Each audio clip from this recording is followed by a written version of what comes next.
Bom dia, amigo, amiga, web telespectador, web telespectadora da Altivia TV da internet. Está começando o Agropapo, o seu talk show do agronegócio. Enfim, no Agropapo você fica por dentro do setor que vem sendo a exceção positiva da economia brasileira nos últimos anos. Enfim, o agronegócio. Aqui nós tratamos da tecnologia, política, economia, legislações, enfim, essas questões aí cruciais, enfim, transversais em torno do agronegócio e também de outros assuntos, outros temas correlatos ao setor. Afinal de contas, o agro está presente em tudo no nosso dia a dia. Então tratamos também da gastronomia, do entretenimento, da moda, do turismo rural, das questões ligadas à saúde em torno da agricultura, alimentação e tudo mais.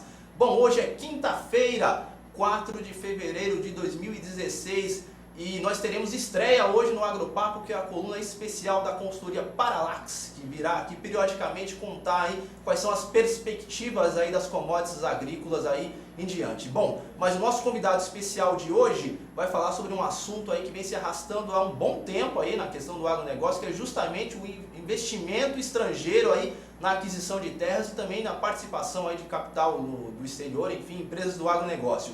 E para conversar sobre isso, eu tenho o prazer de receber aqui o Fernando Tardioli, que é o advogado do Tardioli Lima Novoa Prado Advogados, especialista aí no agronegócio, especialista nessa questão aí da investimento estrangeiro aí no agronegócio, que vai contar aí como é que está essa questão, enfim, onde estão os impasses desse ponto. É um prazer receber você aqui, Fernando. Prazer é meu, Ronaldo. Prazer estar aqui contigo, estar com todos os espectadores da OTV, para a gente conversar um pouquinho sobre esse tema que realmente não é de hoje, vem causando muita polêmica. De fato. Bom, é um tema aí que a gente que acompanha, milita no setor aí, vem se arrastando há muito tempo, né? Onde está o impasse e onde estão os impasses? Os impasses, na verdade, estão na falta de clareza da Advocacia Geral da União em relação à regulamentação do setor. Existe uma legislação muito antiga, de 1971, que tratava do assunto. Portanto, se a gente está falando de 71, muito antes da Constituição Federal, que é de 88. Perfeito. Nesse sentido, a primeira grande discussão que a gente tem é, afinal de contas, a nossa Constituição, a atual Constituição lá de 1988, ela recepcionou essa lei de 1971 que existia, sim ou não? É a primeira discussão que se coloca. Depois disso, em função do calor da discussão, surgiram vários outros pontos e pareceres contraditórios da Advocacia Geral da União, que basicamente até 2010, quando o então presidente Lula resolveu assinar e foi promulgado, publicado o parecer da Advocacia Geral da União, mudando completamente e virando de ponta cabeça a interpretação que até então existia em relação à posição e à aquisição de terras por estrangeiro, seja o estrangeiro, pessoa física ou pessoa jurídica, seja a pessoa jurídica brasileira controlada por capital estrangeiro, e talvez aí a gente tenha um dos grandes pontos e dos mais interessantes para a discussão desse assunto. Agora, a gente tem aí um emaranhado de coisas aí envolvidas nessa questão, questões jurídicas, legislativas e tudo mais. De fato, qual que é a lei que rege hoje esse tema? Ou não tem? É um vazio jurídico tremendo? Não, existe regulamentação a respeito. A lei de 1971, ela continua válida em parte. Em parte ela foi recepcionada pela Constituição Federal. Esse inclusive é o posicionamento que já prevalece na jurisprudência, nos tribunais que têm enfrentado esse tipo de questão. No Estado de São Paulo, especialmente, e existem pareceres da Corregedoria Geral de Justiça, do órgão especial do tribunal, que são as entidades máximas dentro do Estado para tratar sobre esse assunto, reconhecendo que existe uma distinção muito importante que tem que ser feita e que tem que ficar muito clara para o telespectador. Uma empresa brasileira, portanto, registrada perante a Receita Federal do Brasil, ou seja, que tem um CNPJ, um Cadastro Nacional de Pessoa Jurídica, e que tem como sócios estrangeiros, ou na sua maioria estrangeiros, ela é sim uma empresa brasileira e que não pode ser discriminada em hipótese alguma pelo fato de seus sócios ou do seu capital ser estrangeiro. Uma empresa de capital estrangeiro registrada no Brasil é uma empresa brasileira da mesma forma que uma empresa nacional com capital 100% brasileiro. Mas agora o que a lei recepciona e o que ela não recepciona hoje? Enfim, ela abarca essa questão ou não abarca? Na verdade o que acontece, e para não cansar aqui os nossos espectadores, sem a gente entrar em grandes detalhes jurídicos, citações de artigos de lei e referências cruzadas e tudo mais, ela na verdade não recepciona. a Constituição Federal ela não recepcionou o que tá previsto na Lei de 1971 em relação à aquisição de terras por estrangeiros ou por empresas nacionais controladas por estrangeiro. Essa é a grande questão que se coloca para a gente. Não houve a recepção. Independentemente dos pareceres, é importante que fique claro, o parecer não é lei. A gente tem uma hierarquia dentro do sistema legal que tem que ser observada. E, obviamente, a Constituição Federal é a fonte maior de todas e, na verdade, está no topo da pirâmide dessa hierarquia e é ela que disciplina e traz valores que a gente não pode perder de vista em hipótese nenhuma. Por exemplo, a proteção à propriedade, o direito à propriedade, a livre iniciativa, ou seja, qualquer um, cumpridas as regras locais e desde que regularmente inscrito no Brasil, tem direito de entrar no Brasil, desde que faça pela forma adequada, se a gente está falando de capital estrangeiro, registre esse investimento pelo Banco Central e tudo mais, mas tem direito de vir aqui e investir no país. Esse é um dos grandes pontos que tem que ficar claro. Uma outra questão, Ronaldo, também muito importante, porque a gente não... A gente pode continuar esse ponto no próximo bloco? Podemos. Justamente, é um assunto complexo, é um assunto aí que tem diversas nuances, na verdade, diversos vetores aí, tanto jurídicos quanto legislativos e, obviamente, também da questão do executivo e tudo mais. Vamos esmiuçar e tentar dar clareza, vamos dar clareza a esse assunto no próximo bloco. Bom, nós vamos ao primeiro intervalo do Agropapo, o seu talk show do agronegócio aqui na UTV, a TV da internet. Relembrando que você pode rever este e outros programas no nosso canal no YouTube. Basta digitar lá na busca Agropapo. E também não deixe de curtir a nossa fanpage, facebook.com/agropapo. Bom, vamos ao primeiro intervalo e voltamos já já.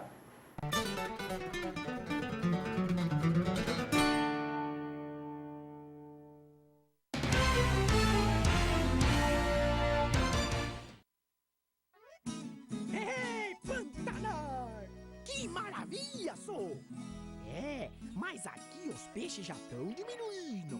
Por isso, é bom cuidar e proteger os rios em que é aqui, ó, de onde eles nascem.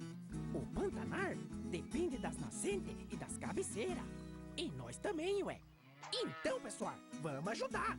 Afinal, tamo tudo junto, no mesmo barco. A população mundial tem crescido rapidamente e seguirá avançando nas próximas décadas. De acordo com a Organização das Nações Unidas para a Alimentação e Agricultura, até 2050 seremos 9,3 bilhões. Você sabe como vamos conseguir alimentar tanta gente? Entre outros fatores, consciência e manejo integrado às modernas tecnologias. A Andef protege a agricultura brasileira e defende essa causa. Andef, acreditar é o nosso alimento. Pecuarista, dobre seu lucro na seca com o VMAX Virginia Amicina. Veja o que especialistas dizem sobre esta tecnologia. E a Virginia Amicina, na verdade, tem viabilizado um sonho de mudança da rentabilidade dos pecuaristas que participam conosco. Então, acho que a Virginia Amicina é uma tecnologia que veio para ficar. Nós já temos vários clientes utilizando essa tecnologia com resultados fantásticos. Não dá para deixar de utilizar. Exija Virginia Amicina no mineral do seu rebanho. VMAX Virginia Amicina. A dose certa para produzir mais. Entenda quão presente o campo está no cotidiano da cidade. Cenário Agro. Revista eletrônica com reportagens, entrevistas e artigos sobre agricultura e as boas propostas para se produzir alimento, fibras e energia, com respeito ao meio ambiente e às pessoas que cultivam a terra ou consomem seus produtos. Cenário Agro. O campo no seu dia a dia.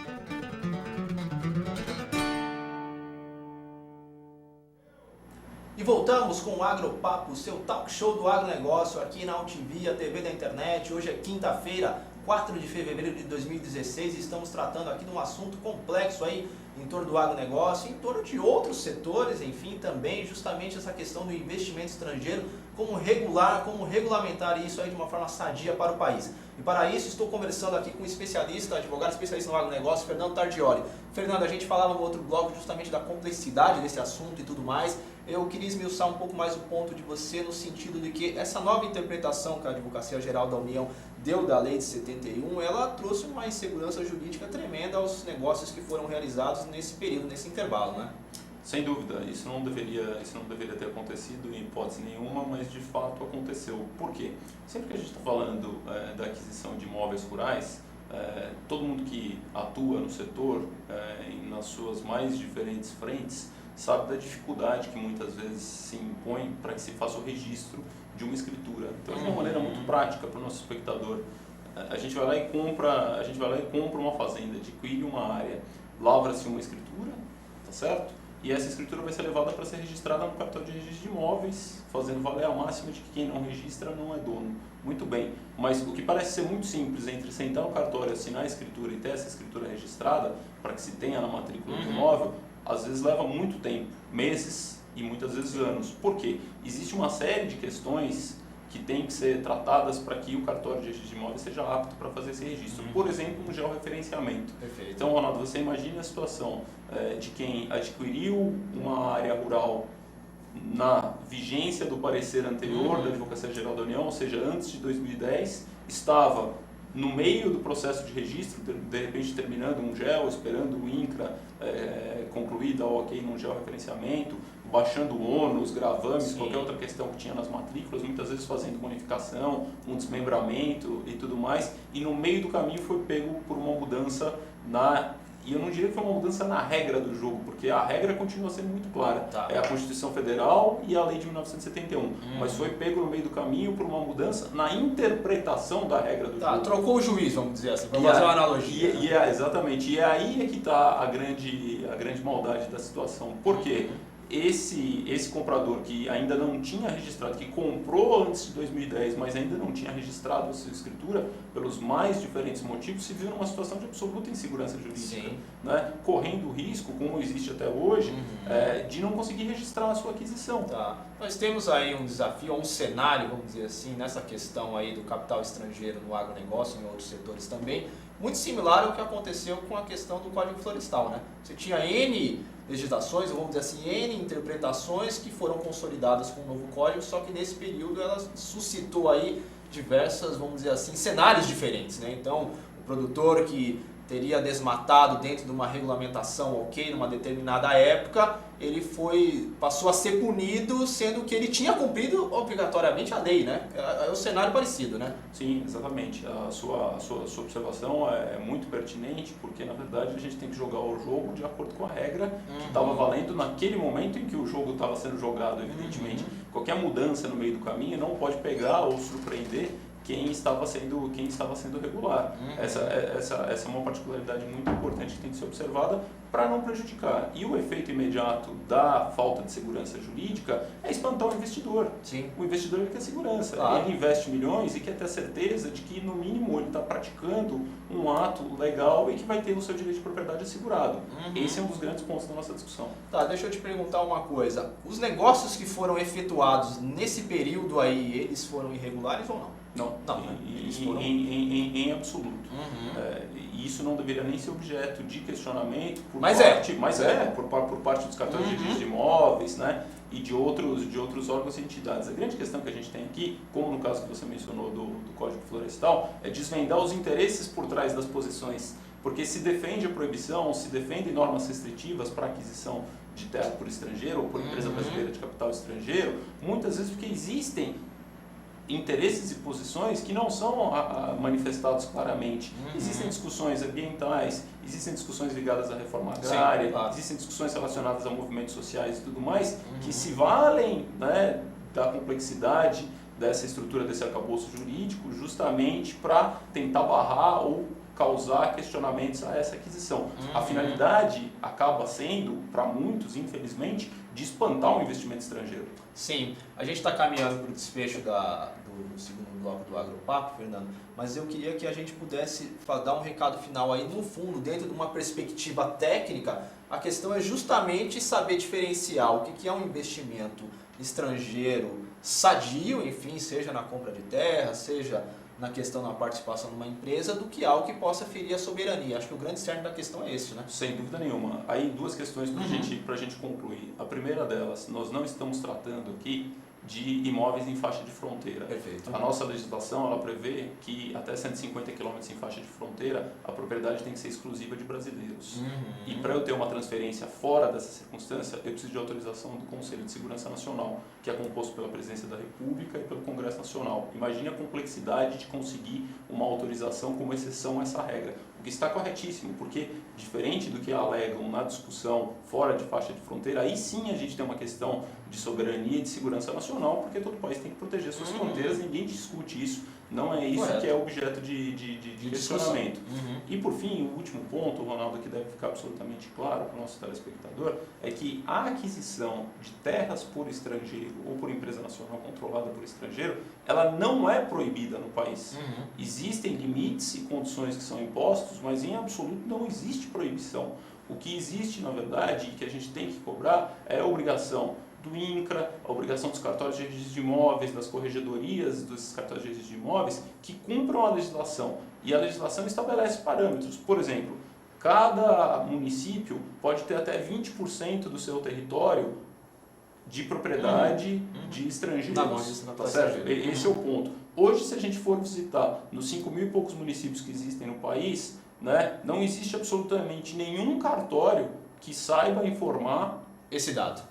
Com fidelidade. Alguns informam, mas existem questionamentos sobre a fidelidade dessa informação. Se a cota daquele município já foi atendida ou não. Imagine isso em regiões de fronteira agrícola, a dúvida que causa em relação a isso. E não são raros os casos de fazendas que atravessam o município. Eu tenho uma parte de uma fazenda do município e uma outra. Atravessam estados até. Eu tenho um cartório que às vezes me dá uma informação completamente diferente da do vizinho, ou que um me dá e o outro não dá. Como é que eu faço uma aquisição nesse sentido? Mas a mensagem final é justamente essa. A aquisição ela não é proibida, ela tem que observar determinados parâmetros e não se pode, em hipótese nenhuma, discriminar a empresa nacional de capital estrangeiro que vem aqui no Brasil investir, produzir riquezas, produzir alimento e que tem que ser respeitada e tem que ter preservado o seu direito. Sem dúvida. Bom, na verdade o assunto é complexo, árido, polêmico e conversa boa, infelizmente, acaba também passando rápido.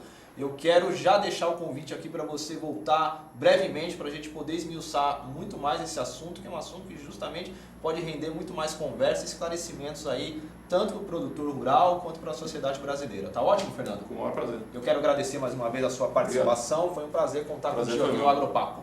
Obrigado. Muito bem. Bom, nós vamos a mais um intervalo do Agropapo, seu talk show do agronegócio aqui na UTV, a TV da internet. Relembrando que você pode rever este e outros programas no nosso canal no YouTube. Basta digitar Agropapo lá na busca. No YouTube você pode conferir e rever o Agropapo de duas maneiras. Tanto no canal oficial da UTV, digitando Agropapo na busca, como também se inscrevendo no canal oficial do Agropapo. Basta procurar lá na Agropapo, seu talk show do agronegócio, que você tem lá todas as entrevistas empacotadas, armazenadas de uma maneira muito mais organizada e tudo mais. Bom, não deixe também de curtir a nossa fanpage, facebook.com/agropapo. Bom, no próximo bloco nós teremos estreia aqui no nosso talk show do agronegócio. O Fábio Halston, consultor especializado na área de commodities agrícolas da Paralax Consultoria, vai falar aí quais são as estimativas, as perspectivas para os principais produtos agrícolas no curto e médio prazo. Voltamos já já no Agropapo.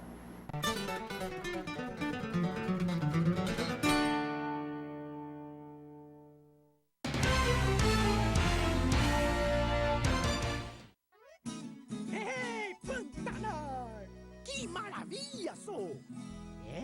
Mas aqui os peixes já estão diminuindo. Por isso, é bom cuidar e proteger os rios em aqui, ó, onde eles nascem. O Pantanar depende das nascentes e das cabeceiras. E nós também, ué. Então, pessoal, vamos ajudar. Afinal, tamo tudo junto, no mesmo barco. A população mundial tem crescido rapidamente e seguirá avançando nas próximas décadas. De acordo com a Organização das Nações Unidas para a Alimentação e Agricultura, até 2050 seremos 9,3 bilhões. Você sabe como vamos conseguir alimentar tanta gente? Entre outros fatores, consciência e manejo integrado às modernas tecnologias. A Andef protege a agricultura brasileira e defende essa causa. Andef, acreditar é o nosso alimento. Pecuarista, dobre seu lucro na seca com Vemax Virginia Amicina. Veja o que criadores como você dizem sobre esta tecnologia. Hoje, a virginiamicina no meu sistema de produção ela é indispensável. O que eu estou tendo de resultado é justamente utilizando a virginiamicina. A virginiamicina realmente dá resultado. Já tenho recomendado para vários pecuaristas. Demorou, errou. Viu como é simples? Exija virginiamicina no mineral do seu rebanho. Vemax Virginiamicina. A dose certa para produzir mais. Entenda quão presente o campo está no cotidiano da cidade. Cenário Agro. Revista eletrônica com reportagens, entrevistas e artigos sobre agricultura e as boas propostas para se produzir alimento, fibras e energia, com respeito ao meio ambiente e às pessoas que cultivam a terra ou consomem seus produtos. Cenário Agro. O campo no seu dia a dia.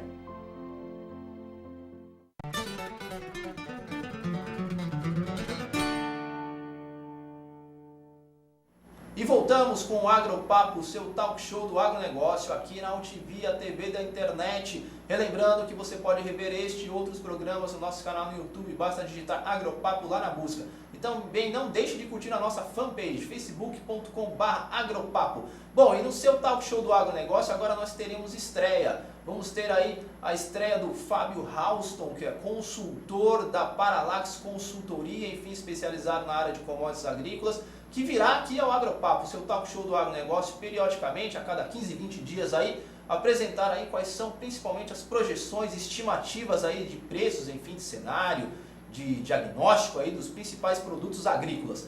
Bom, vamos conversar com o Fábio agora para ele poder falar aí qual foi as últimas questões aí, o que a Paralax pôde auferir aí do seu último relatório, o que nós podemos esperar daqui para frente para o agronegócio. Fábio, é um prazer de novo contar com a tua presença aqui no Agropapo. Obrigado pelo convite, bom dia para todos os espectadores. Muito bem, meu caro, eu queria que você pudesse destacar aí no relatório que a Paralax acabou de soltar aí, apresenta aí uma elevação de preços aí das commodities em relação ao que foi apresentado em dezembro de 2015 e também em relação a janeiro do ano passado, foi isso? Sim, com relação a janeiro a gente teve alta em todas as commodities, claro que em grande parte em virtude dessa desvalorização do real que voltou a desvalorizar ainda mais em janeiro em relação a dezembro, né? Certo. E voltou a recuar agora de novo, caindo para 3,95, 3,95. Sim, deu uma baixadinha de 4. Deu uma baixadinha da casa dos 4.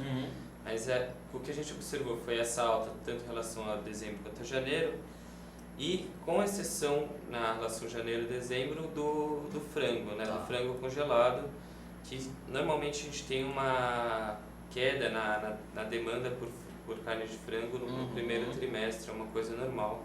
Você tem uma sazonalidade, então o frango ele recua em relação de dezembro, grande parte dessa sazonalidade que em dezembro a gente tem que pensar também que a gente teve Natal, Ano Novo, que normalmente aumenta muito essa demanda, né? Dá uma aquecida na demanda. E me diz uma coisa, o milho foi o principal destaque aí desse último relatório, desse último tempo? O milho ele foi o que apresentou maior variação, se não me engano foi 18%, o que, por um lado, é muito bom para o produtor, né? Que agora, principalmente para o pessoal que agora vai começar a fazer o plantio da safrinha, que é concomitante, né? Você vai plantando a safrinha à medida que você vai colhendo a soja. Perfeito.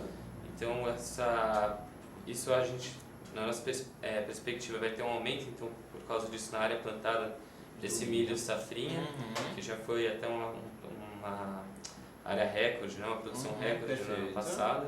Então, a gente acha que vai ter um aumento nessa... Tá, mas esse patamar de preços aí para o milho vai persistir? Dá para dizer algo nesse sentido?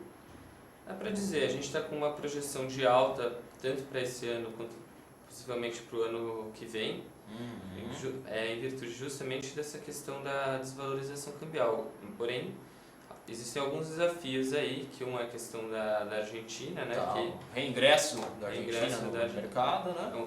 Reingresso da Argentina. Outra questão que a gente pode ter algum problema com a desaceleração chinesa, que pode ter algum impacto na demanda, principalmente se a gente pensar que a China ela pode diminuir principalmente o rebanho de suínos esse ano. Tá. Então isso pode ocasionar alguma distorçãozinha ali na nossa exportação. Mas, por outro lado, a gente tem com a taxa de câmbio, né, como a gente está comentando, a gente tem uma perspectiva de que a China e outros países prefiram o milho brasileiro do que o milho americano, por exemplo. Legal. E dentro aí na questão aí dos preços do boi gordo, o que a gente pode estimar nesse momento? Com o boi gordo a gente ainda está mantendo uma oferta muito restrita de animais prontos para abate. O rebanho de boi gordo ele ainda está restrito. O que a gente teve agora foi uma melhora nas chuvas nas principais regiões produtoras, o que leva os produtores a reter animais em pasto agora nesse período até abril, ali quando começa, né? Quando faz as chuvas de março, fechando o verão, né? Sem dúvida.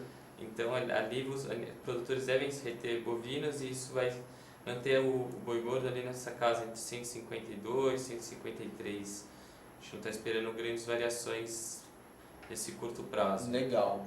E café, açúcar e laranja, o que dá para dizer nesse momento? Bom, o açúcar foi uma surpresa até para o mercado, né? Essa valorização tão alta que teve, saindo tipo de 55, 57 ali que estava no metade do ano para casa dos 80 já. Sim. Ou seja, foi uma valorização altíssima. E a tendência é que o açúcar vai ficar se manter a preços superiores ao ano passado. Perfeito.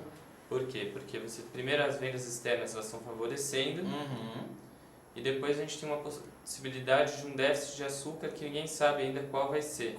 Mas nas últimas 6 safras vai ser a primeira vez que o consumo tende a superar a produção de açúcar mundial. Legal. Café e açúcar?